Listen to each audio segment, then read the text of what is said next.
Good morning, folks. It's probably about 9 o'clock, and this is January, good heavens to Betsy, January 4. It's my birthday weekend. Every year I go to a cabin on my birthday, and this year I chose Milesburn up in Pennsylvania. It's Michal, I think is the way you pronounce it, State Forest. So I came up yesterday. I got a little late start yesterday afternoon to get up here, and it was dark, and I don't like getting here at dark, so I like to walk around and do some stuff. But anyway, but it was raining and what have you. And two ways of coming into the cabin. This is Milesburn Road right up here. So there's a State Forest Road.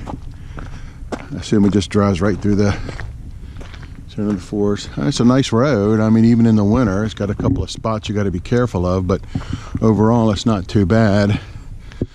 There's the cabin. There's my truck. There's a nice half moon driveway that comes down this way. This is the way, if I remember correctly, the directions printed in the cabin paperwork tell you to drive down. This is the way I came in here. It was effortless, no problem whatsoever. And like I said, I think this is the winter route to come in. I'm not sure. I need to review the paperwork again, but long story short, I typed into Waze Milesburn Cabin, PATC, and it literally brought me right to the driveway. So that's a simple thing to do if you don't feel like following directions. But it may be a little farther drive, but speed-wise, it may be faster. I'm really not sure, but it's a simple way to do it. But as you can see, this is a very, very nice cabin tucked into the woods here, right at the Appalachian Trail. This is the AT right here. Go straight up here and then right up the mountain there. You can see the white blazes. There are blue blazes we're going to show you here in just a few minutes, and that leads to a spring that I'll walk you down there too. And it's right down, excuse the coffee cup, it's right down across from the bottom driveway there, the blue blazes, and it's maybe a couple hundred feet. Very, very nice. The overseer has a note in the cabin book that he's been drinking from it for 20 years and never had a problem. So I'll let your conscience be your guide, I guess. Most of us would probably filter it or boil it or something, but that's up to you. But let's get into the review of the cabin. As you can see, it's a very simple road to get in. I guess in some nasty weather, it could be a little precarious on some of the turns and what have you. Just got to be careful. But it's a nice long driveway. You can easily fit 4 cars probably in here, maybe even more if you're a little bit careful about it. I can see where some folks have probably driven down right up to the cabin where the fire ring is here, and I'll show you that. It's not a good thing to do because it's going to cause some erosion.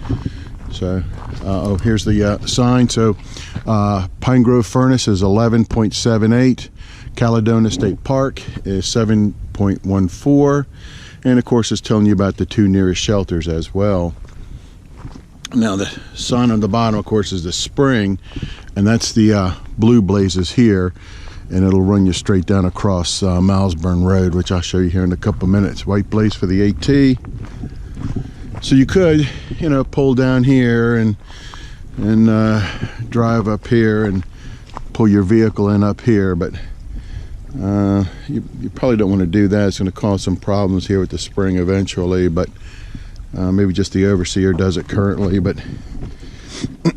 so there's the AT up the hill there.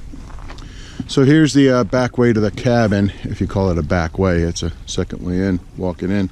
And it just gives you a little bit of a note to the hikers on the AT that what this place is Milesburn, of course, to respect the privacy of the occupants. Don't go banging on the door, especially if you see cars and stuff out front like what I've got stretched around. It's a nice little fire ring here. I can see this being a very favorite place for the AT hikers.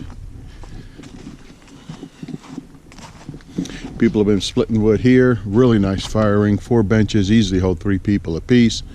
When I got here is a nice stack of wood, which is a very nice, very, very nice thing for the overseer to have done.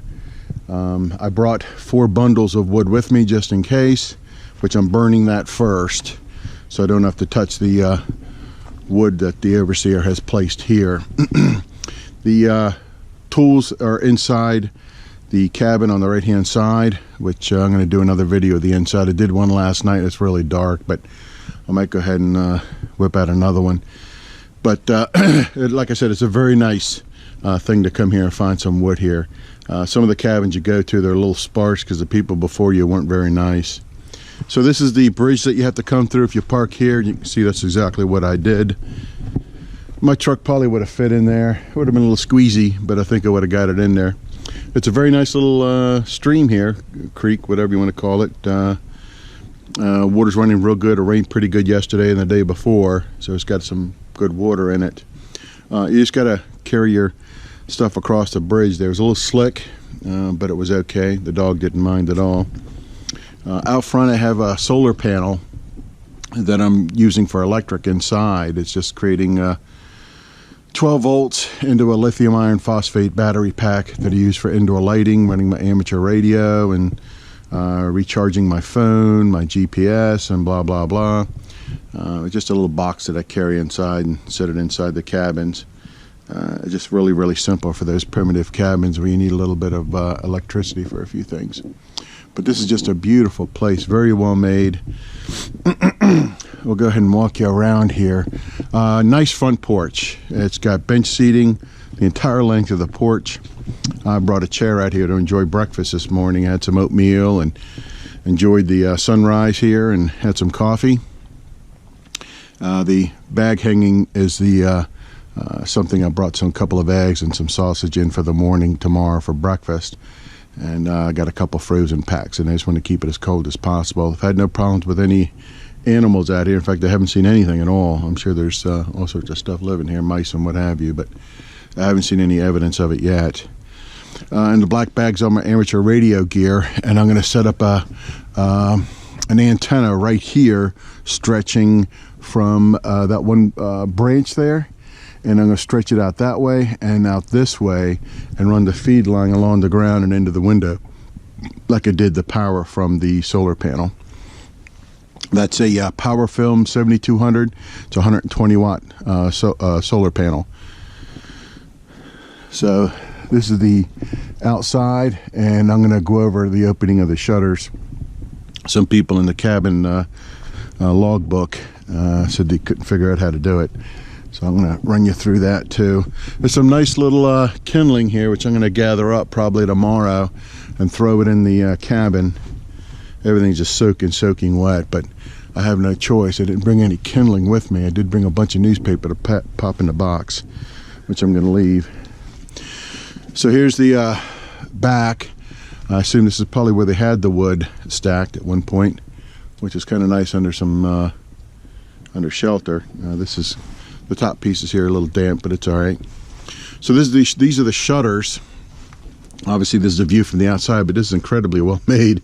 Look at this steel frame. Very nice made. I can only imagine there's pretty good insulation as well in there with this wood. So to open these up, I'll show you the inside when I get in there. But the bottom line is, when you come here, they're going to be like this. This is going to be closed.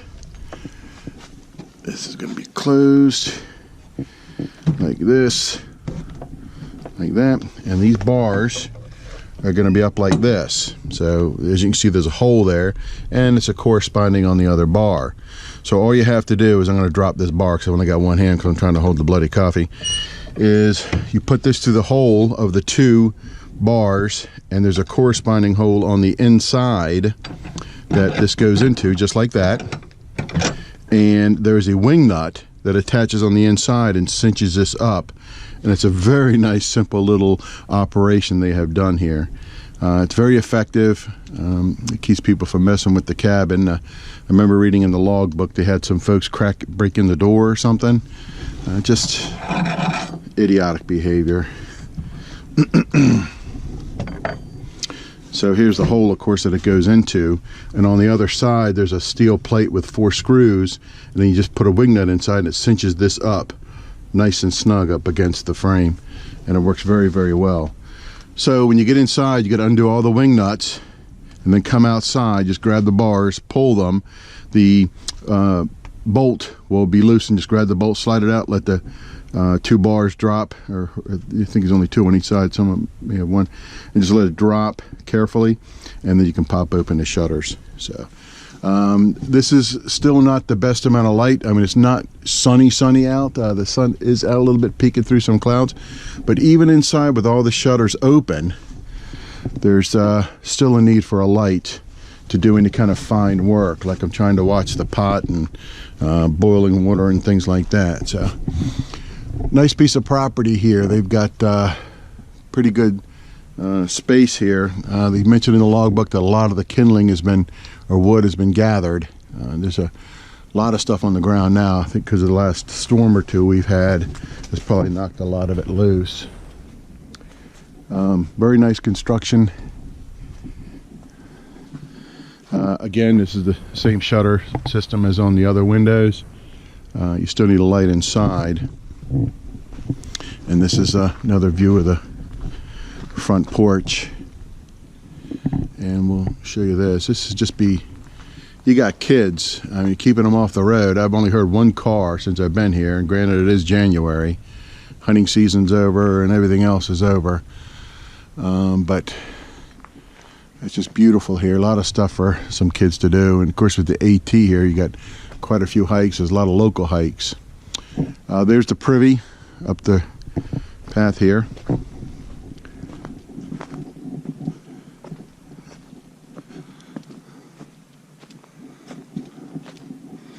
Now, I have no idea what that white thing is. That might be a salt lick. I really don't know. I don't know. Have not had to use the privy yet, which I'm sure I'm going to christen it later today. A lot of down stuff here. They mentioned a key. Uh-oh. Yep. Dang it. I don't have the key with me. Key's in the cabin, so can't show you that. But anyway, here's the privy, and there's the cabin. Now the ash pit, you continue up a little bit,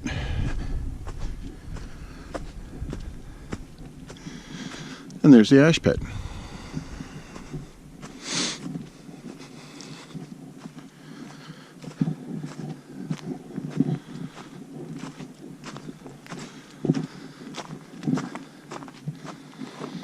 Huh.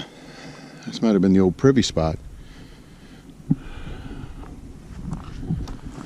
So you don't want to dump,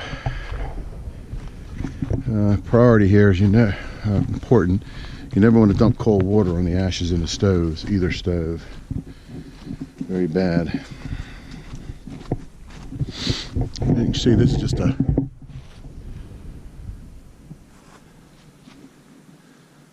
really nice spot. Now I'm sure in the summer and probably hunting season, you get a lot of traffic. I know some people rent this place for hunting here in the forest.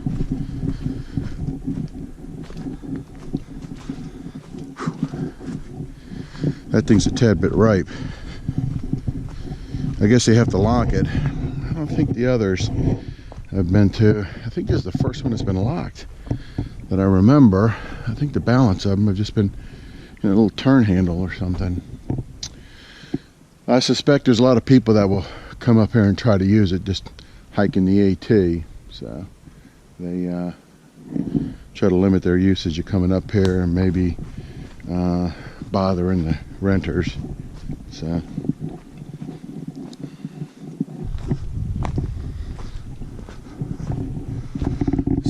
back around here. It is a nice spot for kids, and you could really have a field day here. All right, little buddy, I'll let you out. You can go with me to the spring. We'll go walk down to the spring. I'm gonna take my camping buddy Cisco. He's gonna be 12 in a couple of months. Come on, Fuzz. There he is right there. I found Cisco running on the Capitol Beltway when he was 4 months old, and he's running along the guardrail with another dog. Come on, pup. Easy does it. So,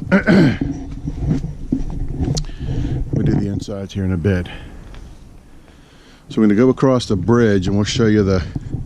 I'm going to set my coffee down here. Come on. Easy does it. Easy does it.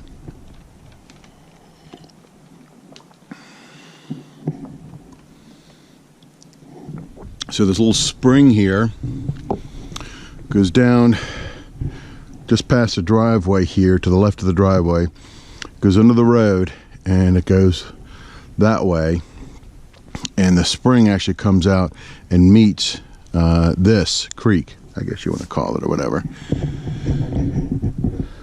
Cisco christening everything himself. My truck got a little muddy on the road in, and I've gotten muddy trying to lean into the truck, trying to pick up stuff and get stuff out and unload it. So looks like it's gonna be a pretty nice day. A little overcast, but not a bad day. I have one of those DeLorme satellite communicators, and I get, I don't know, I think 30 or 40 messages a month or something. I never use it, so I use one of them every trip. It counts you as one message to get a weather report for where you're at. So that's what I did on the satellite communicator. I'll show you that because it's got a really nice map of this area. Shows the cabin, the AT, everything. It's really kind of nice the way that the system works. It's a little bit every month, depending upon what kind of plan you have, but the rewards can be pretty nice. SOS and everything. So thank goodness I've never had to use it. Okay, so I'm sort of getting ahead of myself here. So there were blue blazes coming down, and there's another one here. Let me set my coffee down here.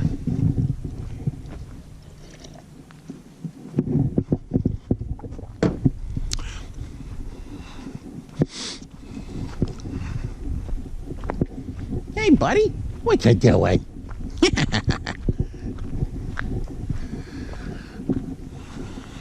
Some stuff that's been cut down, I only assume by the overseer. I guess it's overgrown the driveway a little bit. I hear cars. It's not like it's coming in that direction. Maybe they're on the road. I don't know.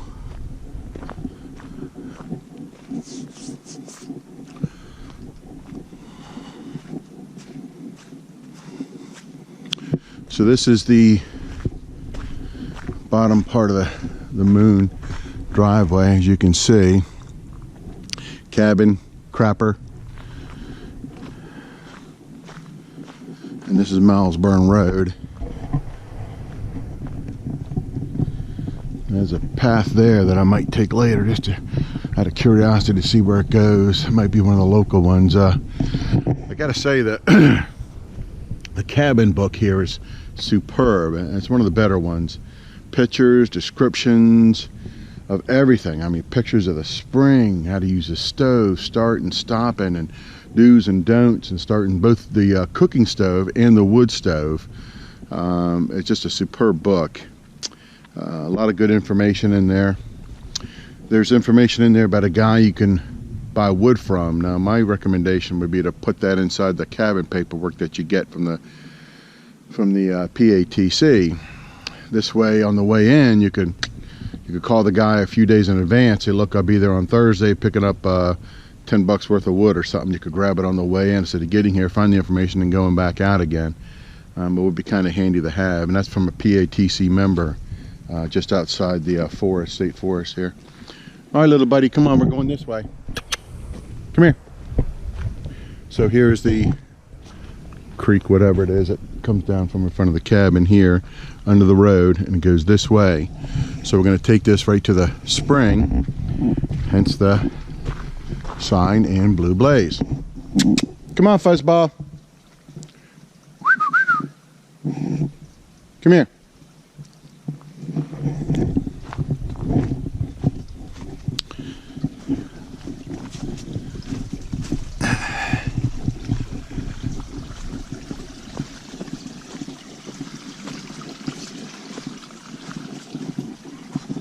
Oh, well, go ahead. It's all right. It's clear there, but that's not the spring.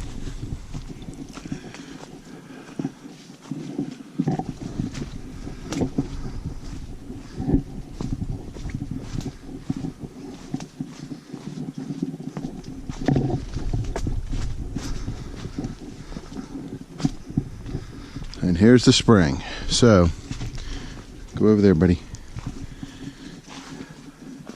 So here it is here, bubbling up, and you can see it's running this way, where it's in the creek or whatever it is coming this way. That's running pretty good down there. Look at that. It's kind of nice. It's coming in right here. You can see it flowing right like this. Like I said, the author said he's been drinking. The overseer said he's been drinking from this for 20 years and has never gotten sick. So I think I might take some out of here later. I always carried. No, wait. No, there's no need for that, Cisco. There's really no need for that. You know, as long as you stay out of the spring. Come on, get up here. I mean, look at this. We'll run this in here.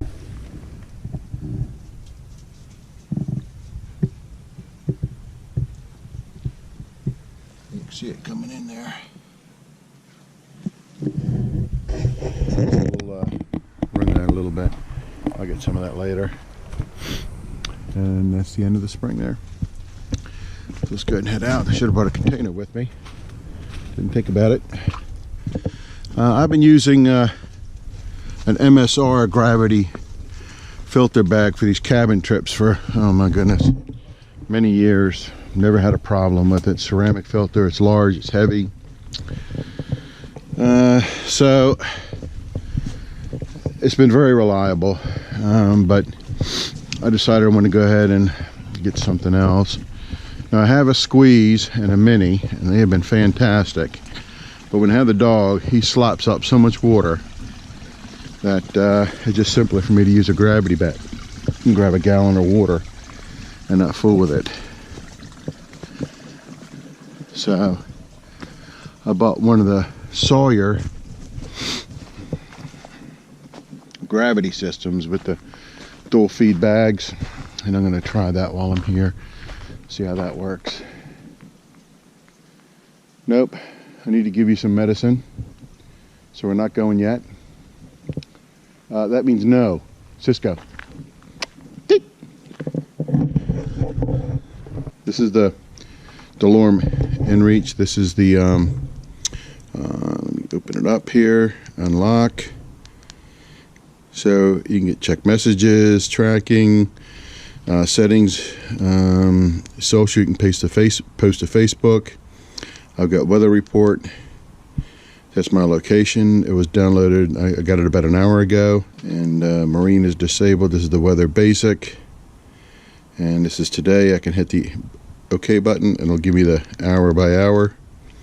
I can go back. I can hit tomorrow's. It also gives me the hour by hour. So it's supposed to snow a little bit tomorrow, some kind of freezing rain mix thing, but I don't see that on there. I don't have my glasses on, to be honest with you. So the SOS function here, so you can hit the button here, flip the switch, hit the button, flip this, hit the button, and you can send an SOS. Location, it gives you your UTM coordinates. Speed, of course, your elevation, and the accuracy is plus or minus is like 49 feet, 52. It's varying a little bit there. So this, of course, pairs with your let's see, data use. I don't think there's much on there. Messages 2 out of 40. Yeah, I haven't used much of anything with it. So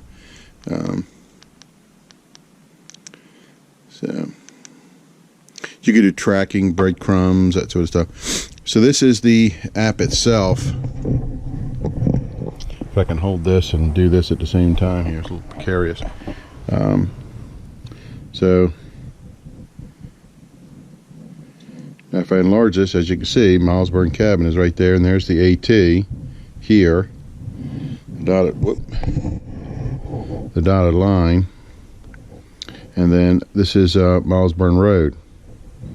So, and this is a nice topo map, contour lines, all your normal stuff in there.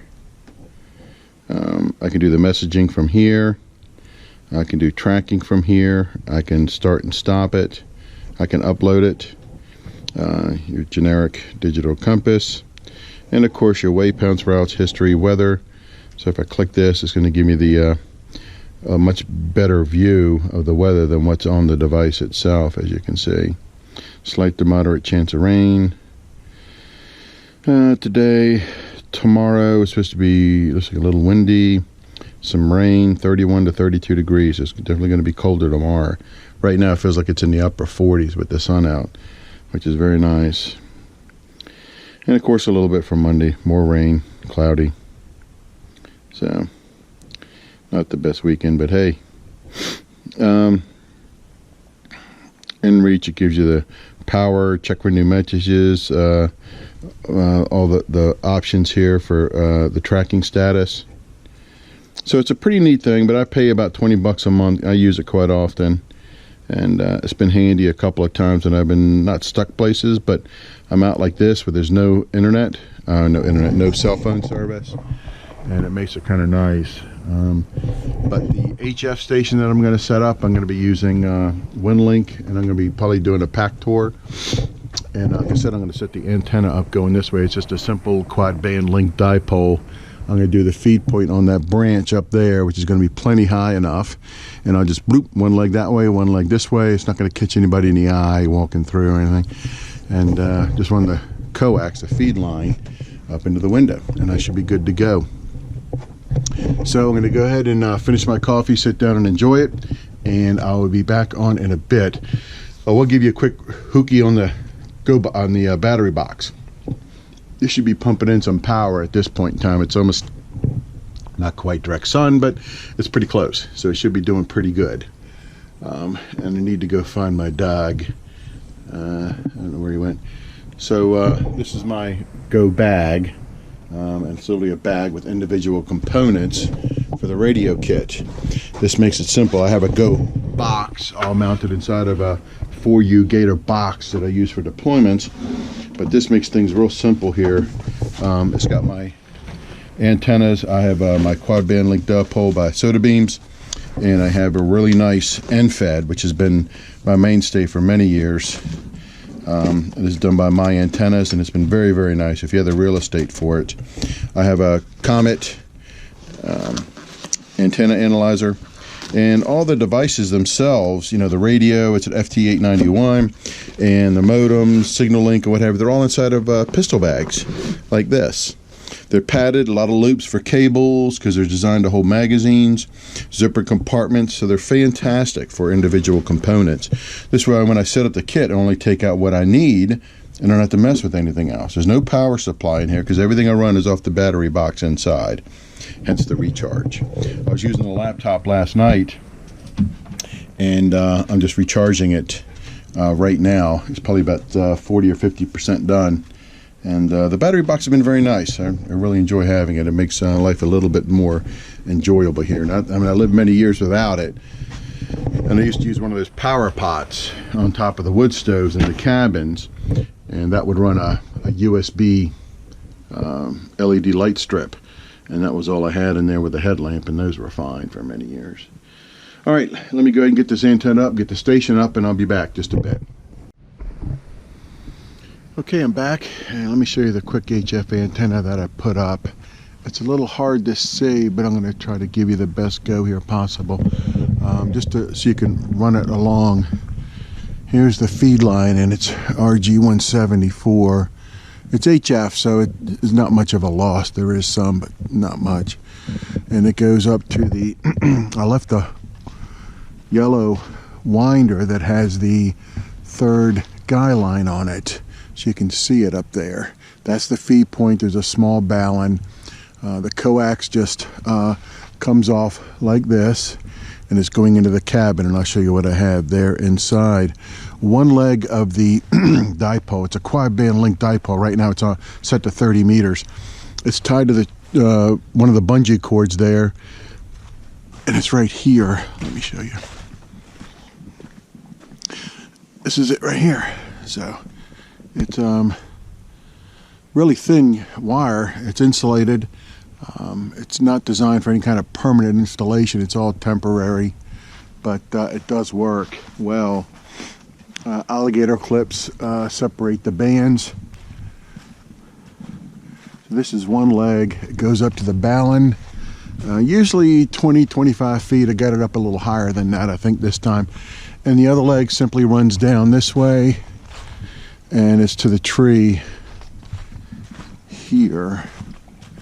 So it's hitting the some of the little trees here. As you can see, there's one of the alligator clips right there, and it runs here and is kind of hitting here. And this is the last leg here. You can see the alligator clips if I can get it in the light here, right there. And they're connected now because I've got them disconnected up there for 30 meters. Right there, you can almost see it. And I'm sorry, yeah. So, and this will be connected. This is 40 and this is 80. So it runs down here. As you can see, it's a little hard to see because it's such a small wire. I got it now. And it runs down here to the winder, and I found bungee cords is just the simplest way in the world just to hook these up. This antenna, it's a Soda Beams quad band hopper, and it comes with these little winders. So I just set it the way I want it and bungee it up, and I'm good to go. So you can see it here up in the air like this. This will probably affect my SWRs for 40, which I don't know, I may not mess with, or 80 is usually the band of choice for me in the evening. So starting in just a couple of hours or so, and probably get a couple more things out of contacts out of 30. So I'm gonna go ahead and try that here. I got a couple of messages waiting. I just connected a few minutes ago on 10-145, I think it was, to Gwinnett County, Georgia. Aries Group. They have a very nice gateway down there. It's very, very nice. I've used it many times. I've got a Pactor modem set up and it's running very well. So this is the line that I use to toss over top of trees. This is the Arbor slick line. So it's really wax coated, so it doesn't get stuck on bark or anything else. You can pull and push, and it works very well. So that I just threw that up over this branch here. As you can see, I just tie it to the feed point. As the feed point's here, then I roll out the legs, and then I just pull it up and let the legs move a little bit on the ground, and then I snug up the legs, and I'm good to go. So this actually works out pretty good. Well, it's only like the third car I've seen here since I've been here. Third vehicle, I should say. Anyway, so then I just haul it up. Usually about 20-25 feet is what I want. I get a little overzealous here. I think it's probably about closer to 30 here, but anyway, it works fine. And I just snug it up and throw it over the line. I have it's an 8-ounce weight bag that's on the bottom of it. And I just whoosh, right over the thing on the first try, goes right over, falls down, tie it up, pull it up, and you're done. I mean, it's a very quick, efficient way for hanging an antenna if you've got trees, limbs, and stuff like that. Much faster than doing a mast. So here's the other leg right here. It's kind of close to the panel. I really don't like this, but with the tree situation, I could probably go around back and get it to work, but this is doing okay. Ideally, I'd like to get it away from the panel, but it is what it is for ease of use, and I'm still making good connections out of this. And you can see the antenna is right there. So the coax comes in here, but my RG174 was short. So I ended up adding a little section of LMR 240 here and into the window. Again, this is a solar panel here, so let's go inside and take a look at the station. Hi, little buddy. My little boy's had a busy day. I know, you resting? It's okay, you go back to sleep. Go back to sleep. I know. I know. You go back to sleep. So this is the station I've got. It's simple. Cable's just coming in. The SWR on the antenna was 1.7 on 10.145. So it's I don't even put the tuner in line. So the antenna's hooked directly up to the radio. This is an FT891, and I've got a PATC PTC 2E PATC modem on there, and that's a P3 capable, and that's just plugged into the my power box, which I'm using for my lighting here. As you can see, I just have a USB cable plugged in. There's a USB strip light. It's about 4 feet, and it lights up my workspace real nicely. And this is showing 13.1 volts, but that's really no indicator for a lithium iron phosphate battery. You really need to know amp hours used. So I have 2 meters in here. One does, and this is my GoPro battery. Batteries keep dying on me. So this is showing the voltage there at 13.1. You can see it through the thing here, which is kind of slick. I got a couple things plugged in. Of course, the light here and the GoPro charger. And this is the 12-volt outlet, which is running the laptop. So inside I got a whole bunch of spare cables and paraphernalia and stuff like that. So it's kind of a mess in here. But the 1 meter that you see here is showing what's coming in from the panels, and this meter here is showing what is going out of the battery. So since I've started using the battery, I don't know if you can see this, it's showing amp hours is 10 amp hours used, 10 something. I didn't quite catch it. It's cycling pretty quick there. We'll wait for it. Oh, 10.55. So, but of course I got some going in too. And what's going in here is, it's upside down. Not much is going in. So it's been a very dreary day, but this will run fine for at least today and hopefully tomorrow.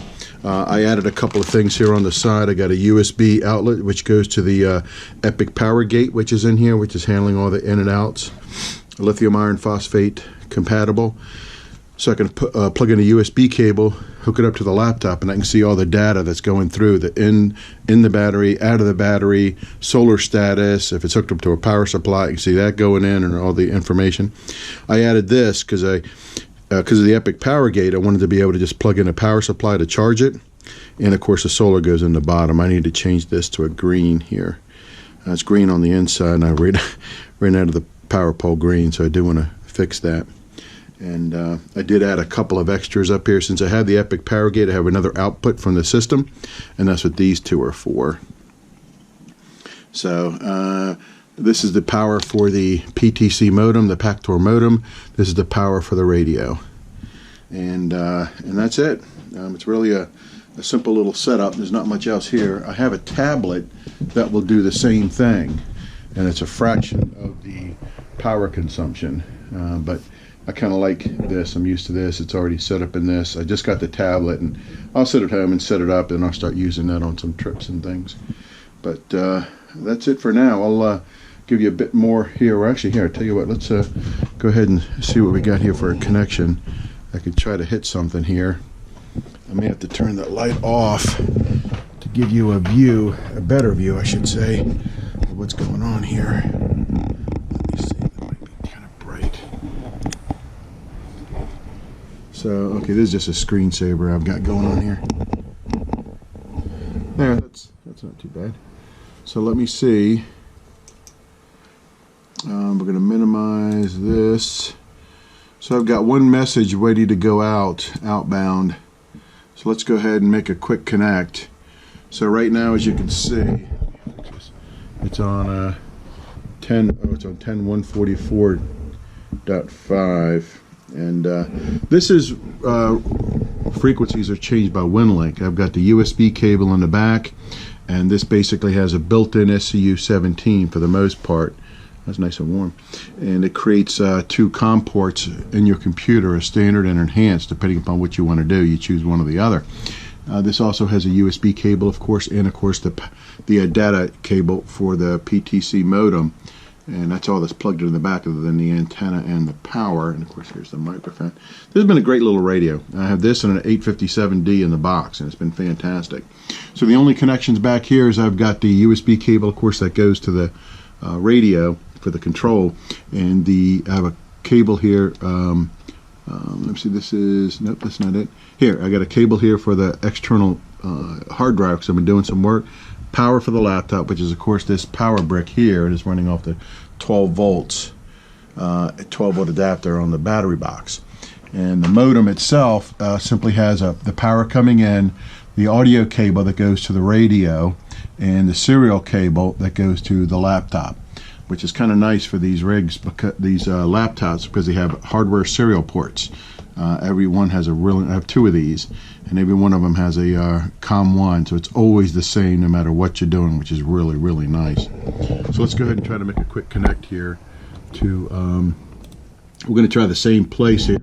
As you can see, it's, if I can get this close enough here and not distort things, it's AB4NX, I think it is, and they're in Gwinnett County, Georgia. I apologize for this. I got this on a stick and I'm moving it around here. Now I need to get my glasses out so I can tell you what's what here. Okay, so yeah, it's Alpha Bravo 4 November X-ray. So let's go ahead and make a quick connect. As you can see, it's on 10145, which is the center, and 10143.5, which is the dial, which is the 10144.5. I just hit the lock because I wanted it to lock. I don't want to touch anything. And we're all ready to go. It's Pactor Winlink. So let's go ahead and give it a shot. Let's see what we got here. I'm going to turn the volume up. Well, that was a quick connect. Here. 514 miles. Gwinnett Airs Relay Gateway. See, it says I have 490 minutes remaining. I had 500, I think, and I've used about 10 minutes on a connect earlier. So I'm in the Mishaw State Forest in Pennsylvania, and this guy is in Gwinnett County, Georgia. So I'm getting a new updated channels. When I did the initial update channel list, I forgot to change my grid square to where I'm at now. It gave me a new list for my home grid square, which I didn't want to do. So I had to look it up on the GPS, get the correct grid square, and then punch it in here. So I'm getting a whole new list, even though I got a list a few minutes ago. So now this is the warning that is telling me, not a warning, it's giving me a notification that do you really want to download this message? This is nice in an MCOM environment, so let me turn the volume down, so you don't download stuff you don't need for the incident you're working. It's very, very nice. So last thing you want to do is get in an MCOM environment, whether it be HF or even VHF, start downloading messages in reference to something next week or something you did a week ago or someone saying hi and stuff like that. You don't want to use battery power, time, and effort to mess with those messages. This gives you the ability to only download what's involved in the incident you're working. Now, the best way for that to work is if you have whoever's sending messages, you do this as a protocol, whoever's sending messages gives you the most descriptive subject line possible so you can make a good decision whether to accept the messages or not. So this is coming over at 2800 BPS. It's on P3. This modem, it's red if it's P1, green if P2, flashing between the two if it's P3. So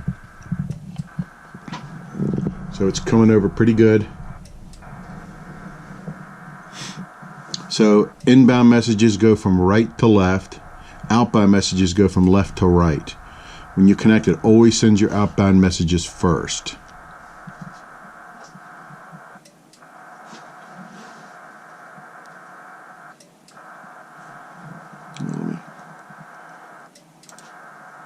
That's the outbox. It already sent the new request. So next time I connect, it'll give me some information here. a new RF channels update list, and I'll show you how that works. Once the Winlink detects that new list of RF channels, HFRF channels, will automatically give you a message up here, say it's been received, acknowledge, it's been received, and it's updating your Winlink. And then it will say it's been processed. So it's an automated system. You don't have to download it, extract it, or any of that stuff. Winlink will automatically take care of it once it detects the inbound message. Oh, see, received and processed RMS HF channels update message. Just that quick. There was only a few changes anyway, so most of it they were written there. So now it's going to give me a disconnect here, which is what it's trying to do. There's my CW ID, and I'm gone. So it's all been updated. So now when I do message, new message, and I do actually, I'm sorry, I want to go here, channel selection. So this should be to my new grid square. This should be all up to date here. So yeah, it's not doing too well here on 30. There's a few here, but I've already got the antenna set to 10, so that's what I'm using now. And this has been pretty good. So here's one for 800, no, it's 14. WD4 SEN is 661 miles. There's one for 703 miles. So I think I might try that one here in a bit, just out of curiosity to see what I can get out of it. So I have no inbound messages, no received messages. So it's a simple way this thing works. This has been a nice little radio. It's easy to get digital hooked up to it. Some people use the DIG for both this and the 991 for communications. I just use USB, and it works flawlessly on both the radios. I tried setting the 991A up on digital mode, and it would not accept it. I mean, it was unreliable. In MCOM work, reliability is everything. So I went back to USB, and it works like a top. This has always been on USB, and it works great. It's one of my favorite little radios. It doesn't have 70 centimeters and 2 meters on it, but you know, you live with what it is. I've got a Kenwood D710, which I believe to be probably one of the best MCOM rigs around. So this is my cooking station here at Milesburn. This is the wood cooking stove, and I'm not using it. I got the wood stove cranking, as you can see. It's about 9 in the morning or so. We went out for a walk, and I'm going to go ahead and make some breakfast. I don't use this stove because I just try to maintain one of them. This way you only have to worry about cleaning and feeding one of them. Even though this one may be a good cabin warmer, I just tend to use the regular wood stove. So that's what I've got going there. So here all I'm doing is I'm just going to simply cook my meals, and I do that on top of a cook stove, a camping cook stove. And this particular stove is just one of those one burner propane jobs. I keep this in the back of my pickup truck just in case. It's got the stove, 2 or 3 of these bottles, the 1 pound bottles, which I've refilled. And let me throw in my sausage here. And I use that for all of my cooking when I'm at the cabins. Now I do have 2 backpacking stoves, one of which is in the backpack. So if I'm out, I'll make a day hike or I want some snacks. Shit.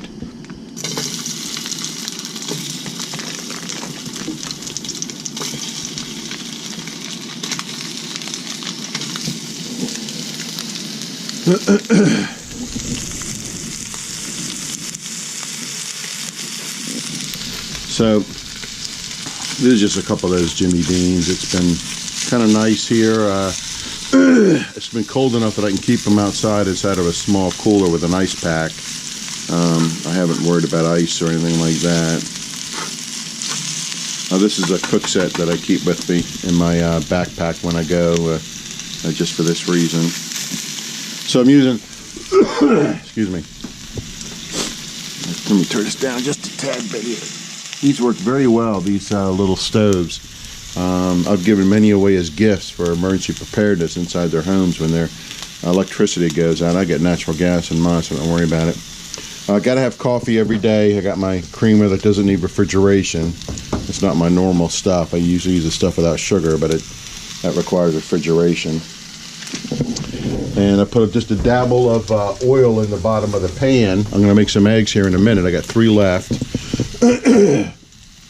These little alcohol miniature bottles are perfect for, they're very strong. And this is what I keep a little bit of oil in for cooking. This is how I make my coffee every day. Let me roll these around here just a bit. And do this one-handed is a bit of a trick here.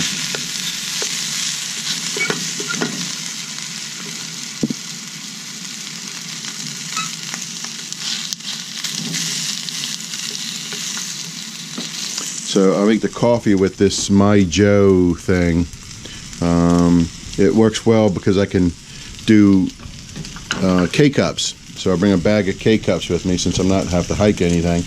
You simply just drop the K-cup in here, screw this down on top, put the water in, and then just use this pump thing, and it pumps the water through the K-cup right into your cup, of which you just set this on top of. And it works very well. It's very, very simple. There's really not much I can break with the thing.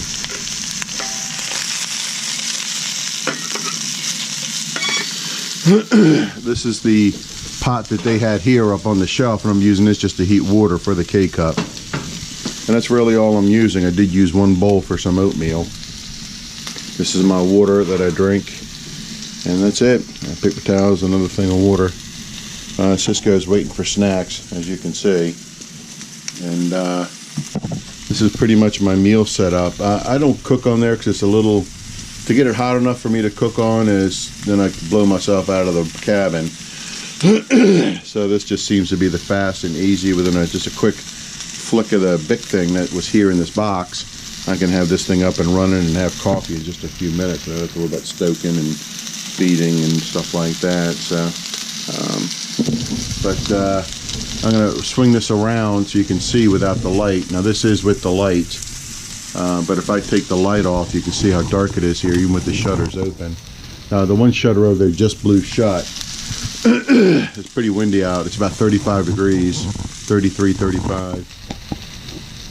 So as you can see, this is now pretty dark. You can see out the windows here, but so if you hit this thing back on, now you're in business here. So you still have to have light. So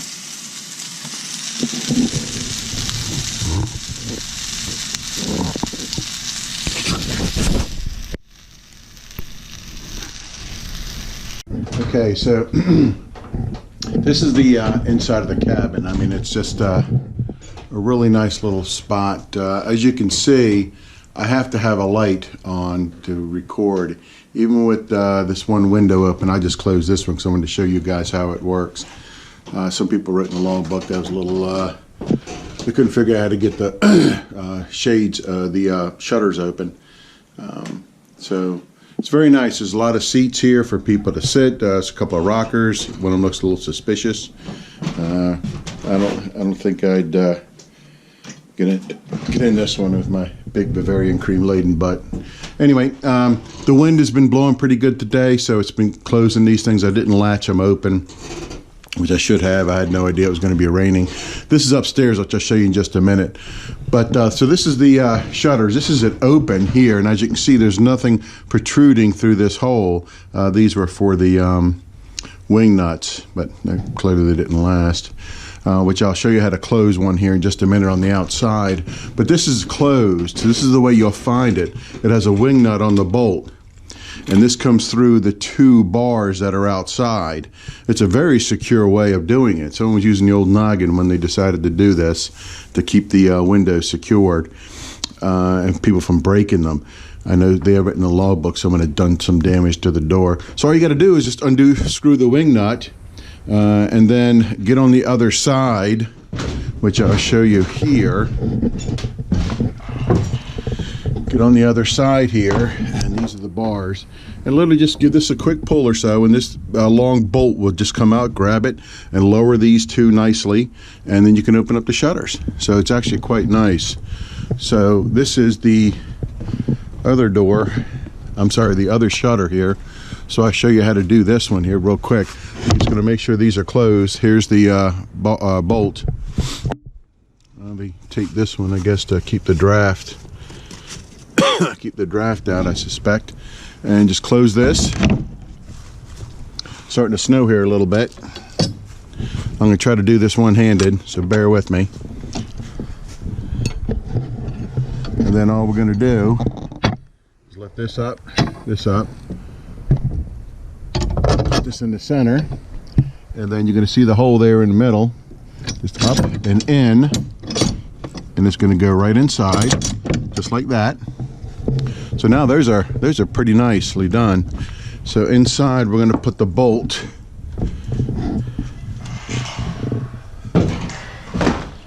See, it's poking through, and I set the bolt here. So what we do is just bolt this down.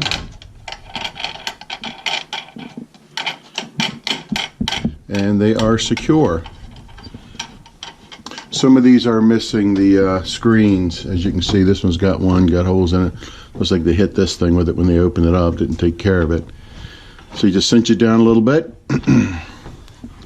And that protects the windows. These had the regular old window type style latches and turn bolts here to keep them from closed.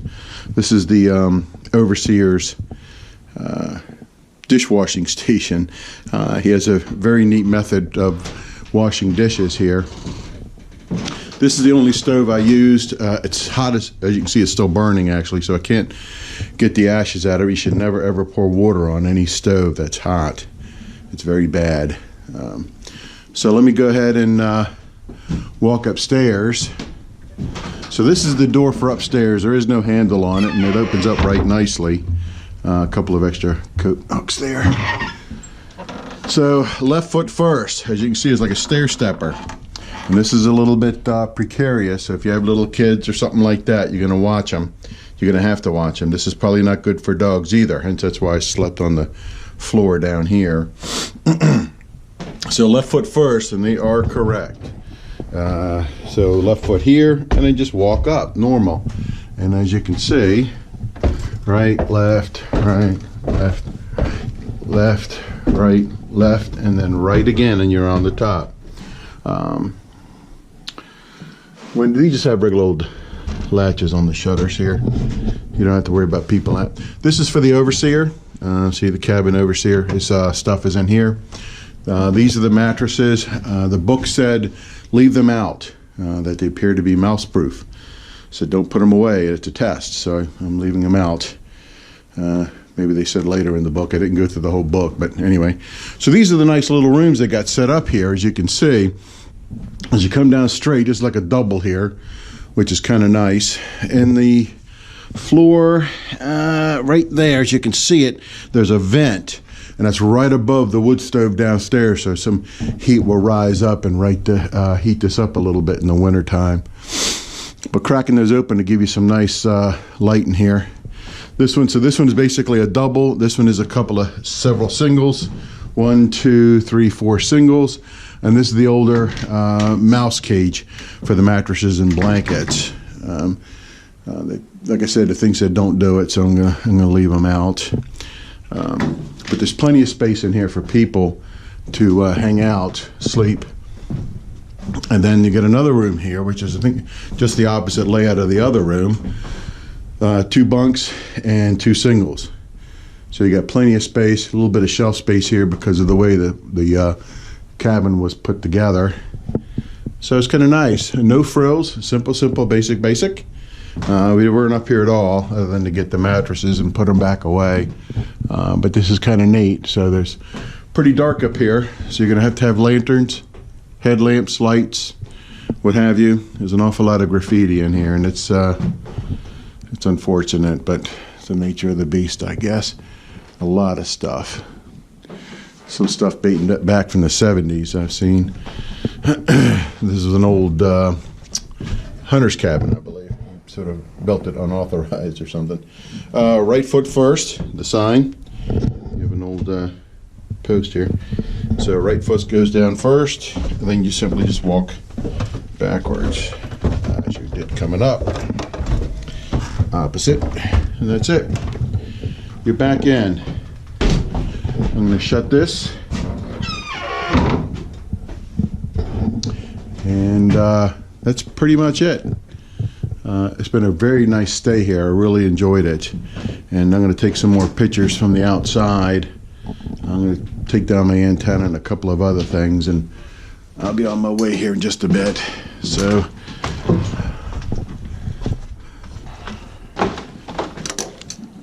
that's it for me. It's starting to snow a little bit. As you can see, there's some snow on my solar panel, which is kind of nice. It's the first snow I've seen, really, if any, and that's it. That's the most I see. Being from Maryland, we don't get down near DC, we don't get that much snow anymore. So okay, that's it for me, and don't forget to subscribe to the channel. I got a few other cabin videos. I think I'm about 3 or 4 cabins behind. I just did another one early December. It's here at the beginning of January, first weekend in January, so I'm a little bit behind. I'm going to get them up there so people could take a look at them. Every one I go to, I set up an HF station, amateur radio, high frequency radio station, and this was no exception. This is a great spot to run a dipole. It literally goes over the Appalachian Trail there as people go under it, but they'd never see it, and no one said anything to me about it. Okay.